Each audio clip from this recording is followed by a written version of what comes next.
భారత్ ఎట్టకేలకు ఒక అండర్-19కి సంబంధించి ఛాంపియన్షిప్గా మరొకసారి ప్రపంచ వేదిక మీద నిలబడిందని చెప్పాలి.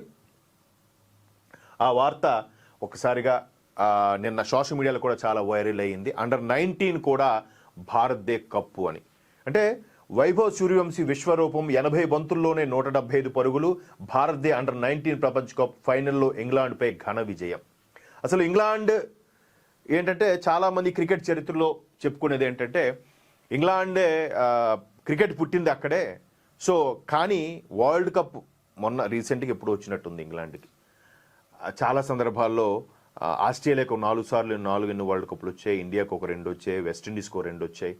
అలాగా వస్తూ ఇంగ్లాండ్కి చివరగా ఫైనల్కి వెళ్ళినప్పుడు అది కూడా టాస్ ఇద్దరికి ప్యారల్ వచ్చిన టాస్ గెలిచిన మీద వచ్చిన కప్పుగా ఇంగ్లాండ్ అభివర్ణించి. బట్ సౌత్ ఆఫ్రికా లాంటి టీములు కూడా ఫైనల్కి వెళ్ళి కూడా చాలా దురదృష్టకర సంఘటనలు జరిగాయి.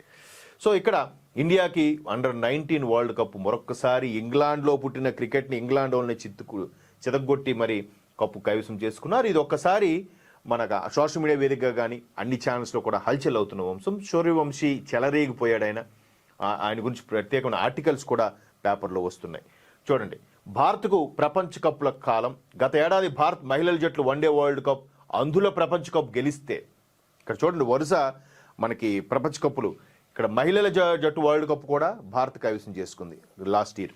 అలాగే అందుల ప్రపంచ కప్ ఏదైతే అంధులకు సంబంధించి ఉందో దానికి సంబంధించి ఆంధ్రప్రదేశ్ ప్రభుత్వం వాళ్ళకి ప్రత్యేకంగా ఆహ్వానించి వాళ్ళకి సన్మానించి అందులో ఒక మహిళ మన తెలుగు అమ్మాయి అయినప్పుడు దానికి ప్రభుత్వ ఉద్యోగంతో పాటు స్థలం కేటాయించి అనేది అంటే ఒక మోటివేషనల్.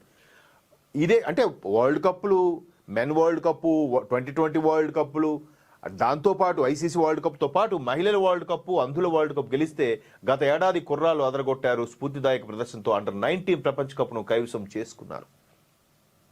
అయితే కొత్త ఏడాదిలో శుక్రవారం జరిగిన ఫైనల్లో భారత్ 100 పరుగుల తేడాతో ఇంగ్లాండ్ని చిత్తు చేసింది.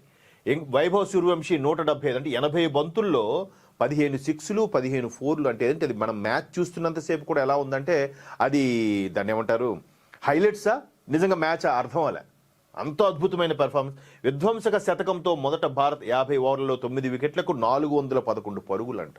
ఏంటండి 90స్లో నేను చిన్నగా ఉన్నప్పుడు బాగా గుర్తు 250 ఓవర్స్కి 200 అబోవ్ కొడితే ఏం కొట్టేసారా ఛేదించడం కష్టంరా అనుకునేవారు. 2020లో వచ్చాక 200 కూడా ఏమీ కాకుండా జూజూబీ అంటారు చూసారు అట్లా అయిపోయింది. సో ఇప్పుడు 50 ఓవర్లో 411 కొట్టారంట.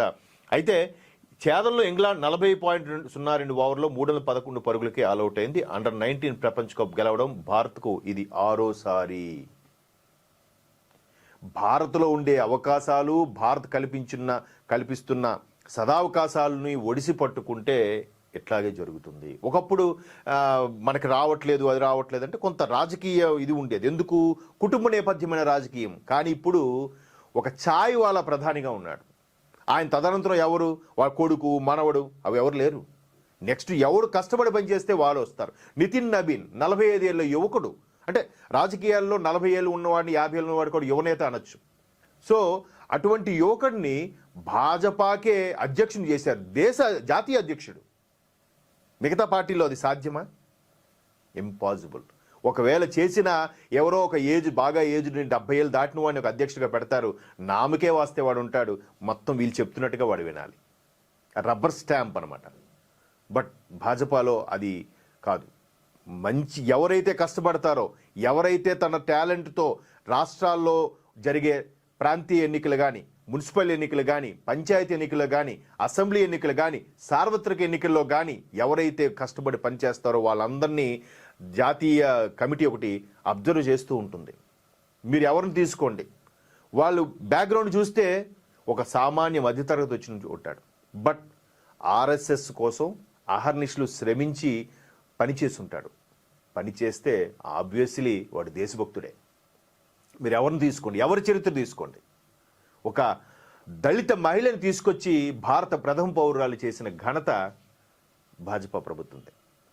ఒక మైనారిటీ వ్యక్తిని ఎటువంటి బ్యాక్గ్రౌండ్ లేకుండా, అంటే ఒక సాదాసీదా మనిషి, ఎటువంటి ఆశలు ఆశయాలు ఏమి, కేవలం దేశభక్తి తప్ప ఎటువంటి ఇవి మరకలేని ఒక ఏపీజే అబ్దుల్ కలాం గారిని, డాక్టర్ అబ్దుల్ కలాం గారిని రాష్ట్రపతి చేసిన ఘనత ఈ ప్రభుత్వానికి.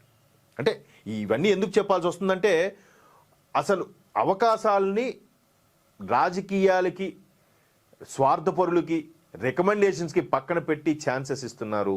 సోషల్ మీడియా కూడా అందుకు కొంత దోహదపడుతుందని చెప్పాలి. ఎవడైనా బాగా ఆడుతున్న రంజీల్లోనూ డిస్ట్రిక్ట్ మ్యాచ్లో ఆడుతున్నా వీడికి ఎందుకు సెలెక్ట్ చేసుకోవట్లేదని ఉండట్లేదు. వీడిని ఇప్పుడు సెలెక్ట్ చేసిన నెక్స్ట్ మ్యాచ్ ఇమీడియట్గా తీసుకుంటున్నారు. ట్రాన్స్పరెంట్గా వెళ్లాల్సి వస్తుంది, తప్పట్లేదు. ఇక్కడ చూడండి, ఒక్క ఓటమి లేకుండా ఫైనల్ చేరినా ఎక్కడో ఒక అసంతృప్తి. కుర్రాళ్ళు తమ ప్రతిభకు పూర్తి న్యాయం చేయట్లేదని, సమిష్టిగా ఆడట్లేదని, పెద్ద జట్లపై సాధికారిక విజయాలు సాధించలేమని, పైగా ఫైనల్ ప్రత్యర్థి కూడా అజేయ జట్టే కావడంతో ఫలితం సానుకూలంగా వస్తుందన్న సందేహం, టెన్షన్. ఇటుపక్క ఇంగ్లాండ్ కూడా అన్ని మ్యాచ్లు గెలుస్తూ వచ్చింది, భారత్ కూడా అన్ని మ్యాచ్లు గెలుస్తూ వచ్చింది. General matches, quarter final, semi-final ఇవన్నీ దాటుకుంటూ ఫైనల్కి ఇద్దరు వచ్చి చితగ్గొట్టేశారంటే ఇది సమిష్టిగా ఆడట్లేదు. సమిష్టిగా team work means more than we. So ఇదొక వార్త హల్చల్ అవుతుంది. ఇక